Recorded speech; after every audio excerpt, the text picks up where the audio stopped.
Buenas tardes, mi nombre es César Gerardo Barajas Botello, del segundo cuatrimestre de Derecho de la Universidad Quetzalcóatl, Campus Moroleón.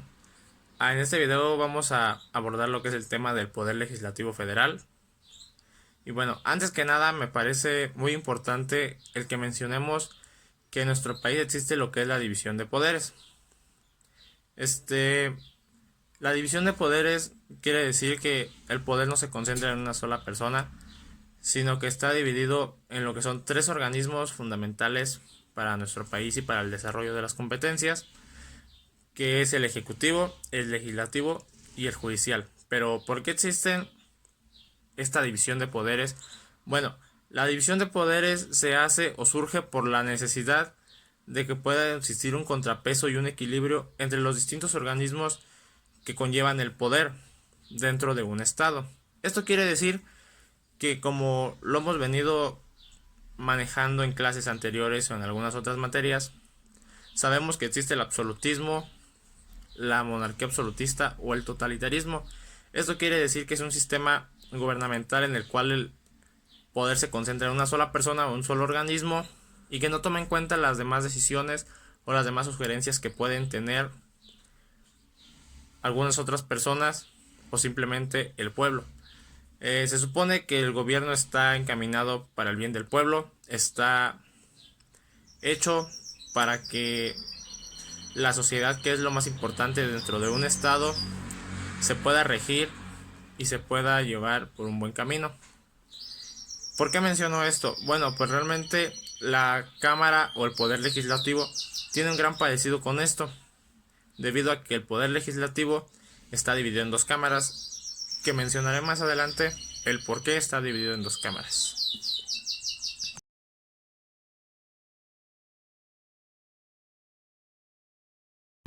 El poder legislativo de los Estados Unidos mexicanos se concentra en lo que se llama un Congreso General, que a su vez este Congreso General está dividido en dos cámaras. Una de ellas es la Cámara de Diputados y otra la Cámara de Senadores, que son organismos diferentes pero que funcionan en conjunto y que prácticamente su función suele ser la misma. Ambas cámaras tienen lo que es el mismo poder de acuerdo a lo que menciona la Constitución Política de los Estados Unidos Mexicanos, pues ninguna de estos dos organismos puede estar por encima del otro, ya que su finalidad es la misma, que es representar al pueblo mexicano en cuestión de sus necesidades, generando leyes, haciendo o derogando nuevos artículos o nuevas leyes, como ya lo mencioné anteriormente. La única excepción se puede presentar también dentro de la Constitución, que es hacer que una de las cámaras pueda actuar de manera autónoma. Pues como ya sabemos, las cámaras actúan en conjunto para la creación de leyes o simplemente para un buen trabajo de estas mismas. Entonces la Constitución puede autorizar que una de las dos cámaras actúe de manera autónoma solo en diferentes casos o en casos muy especiales, pero por lo tanto, mientras no sea así, el poder de estas dos cámaras será totalmente igual.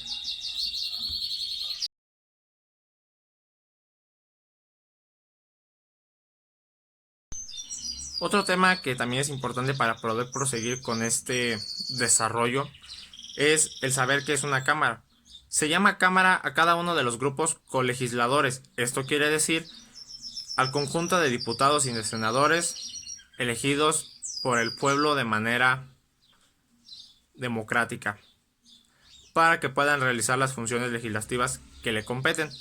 La Constitución establece que las cámaras deben trabajar conjuntamente. Por lo tanto, toda ley que sea propuesta por alguna de las dos cámaras, pero que no sea aprobada por la otra o que la otra simplemente no tenga participación, esta ley o el artículo propuesto será totalmente inválido, va a carecer de validez o simplemente será nulo, que para fin de cuentas, en otras palabras, esto resulta de ser lo mismo. Para que una ley pueda ser aprobada, también es importante mencionar que debe tener al menos la aprobación de las dos terceras partes a favor de las dos cámaras, porque como ya lo dije anteriormente, si no son las dos, no se podrá validar. Este proceso de la elección de las leyes o de la aprobación de leyes se basa en una votación en el cual se menciona cuáles son los objetivos de la ley, cómo se va a aplicar y en dónde se aplicaría. Y es ahí donde la Cámara de Diputados con sus integrantes, al igual que la de senadores con sus integrantes, deben votar a favor, en contra o algunos que suelen abstenerse. Para que se pueda validar, al menos 2/3 tienen que estar a favor. En caso de que no sea a favor, esta ley se puede rechazar o simplemente se puede cambiar para modificar algunas cosas en las cuales no estén de acuerdo los diputados o los senadores en su mayoría y poder ser aprobada.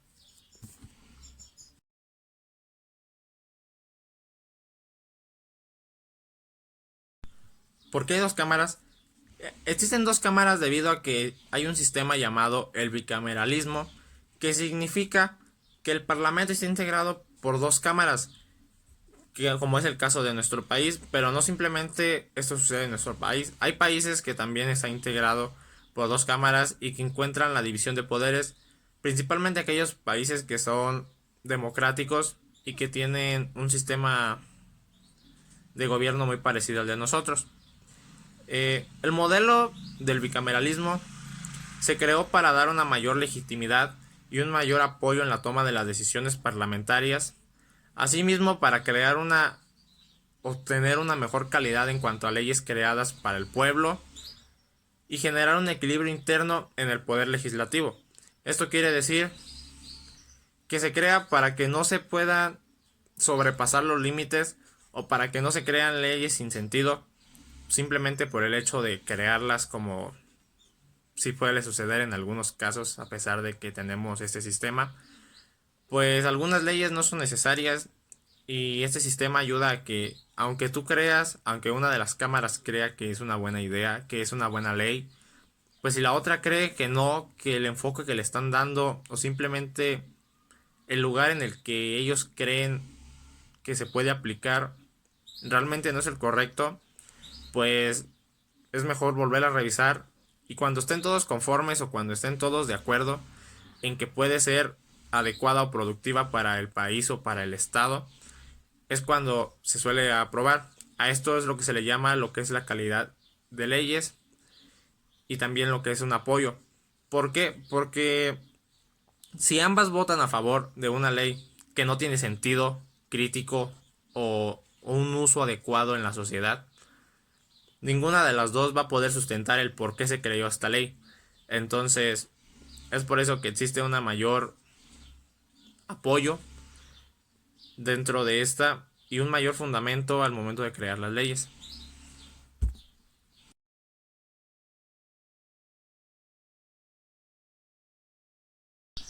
El siguiente tema que vamos a adentrarnos es la Cámara de Diputados. La Cámara de Diputados está integrada por 500 diputados. 300 de estos son electos por el principio de votación mayoritaria relativa. Esto quiere decir que es la que resulta de dividir la población total de un país en los distritos que son señalados, pues como lo hemos escuchado en las votaciones cada periodo, es cuando principalmente se habla de diputados, existen diferentes distritos, el distrito 10, el distrito 20, bueno, en cada uno de estos distritos, en los partidos políticos tienen una cierta cantidad de diputados, los cuales van a ser elegidos por el voto popular de las personas que corresponden en este distrito. Los otros 200 son elegidos según el principio de la representación proporcional. Esto quiere decir que dependiendo la cantidad de votos al porcentaje de elección que haya tenido cada partido político, va a tener el derecho de meter o de insertar dentro de la Cámara de Diputados una cierta cantidad de diputados de acuerdo al porcentaje. El porcentaje mínimo para que puedan adquirir sus diputados es obtener el 3% de la cantidad total de votos emitidas en las listas regionales. Entonces, aquel partido político que no tenga el 3% como mínimo en la votación popular no podrá ser admitido ninguno de sus diputados de manera directa. Esto también se hace como el principio de proporcionalidad.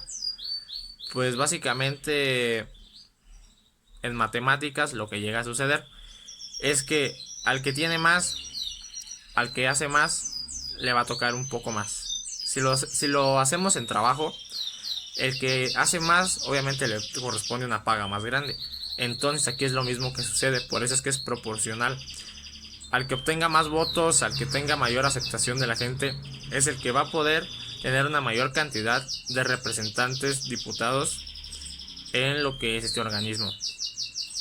Algunos de los requisitos que se necesita para ser diputado, el principal que yo considero es que debe ser un ciudadano mexicano por nacimiento. Otro de ellos es que al menos debe tener 25 años cumplidos al día de la elección, pues aún que sea con un solo día que le falte para los 25 años no podrá ser electo, o en caso de que sea ganador pues no podrá ser admitido como un diputado.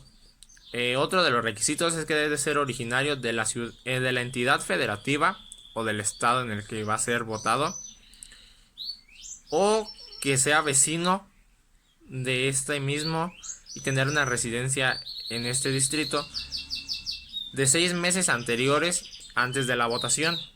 Si no son los 6 meses o no se cumple uno de estos requisitos, no se puede hacer. Otro de ellos es que no debe estar en un servicio activo militar o en el ejército federal, ni tener algún cargo policíaco o de gendarmería. También es que no puede ser titular de alguno de los organismos que esta constitución otorga con autonomía, que ya lo hemos visto también dentro de la clase. No puede ser algún secretario de Estado, no puedes tener alguno de estos cargos que son autónomos. Y también que no puede ser ministro de algún culto religioso, o sea, no puede ser algún padre, no puede ser el papa, o sea, por más que sea una autoridad que la población considere buena, si tiene alguno de estos cargos no podrá ser electo como un diputado.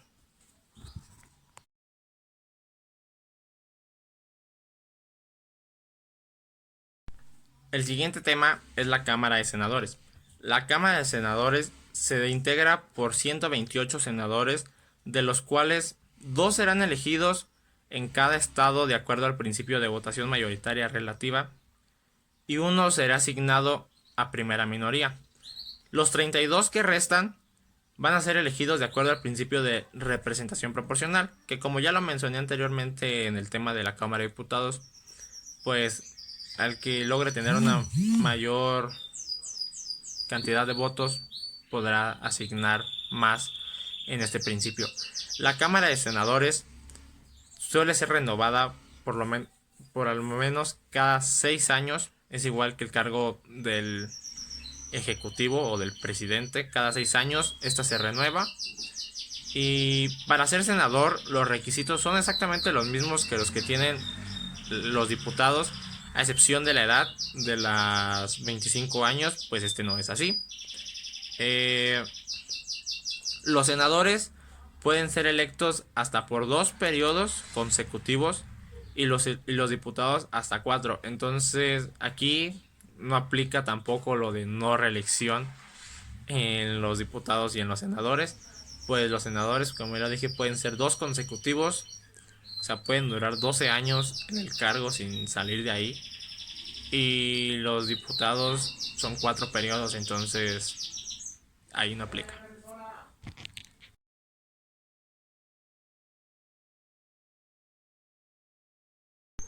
El fuero o la inmunidad que tienen estos trabajadores legisladores o legislativos, pues como ya entendemos, son aquellas excepciones que tienen ellos ante la ley o que les otorga la Constitución como un cierto respaldo o una cierta protección. La primera que tenemos es la inviolabilidad, que es un tipo de inmunidad que se limita a proteger la libertad de los legisladores para hablar y votar en el Parlamento sin que tenga que preocuparse por algún posible cargo criminal o una demanda en contra.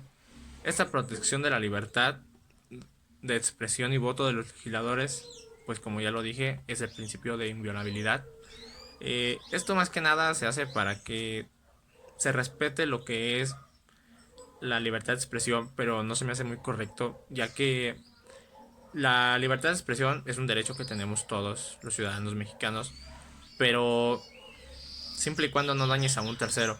Entonces aquí lo que tienen los legisladores es que no importa si su comentario o si su voto daña a un tercero, se les protege de que puedan ser demandados, de que puedan ser arrestados por protestar o por votar en contra de los demás.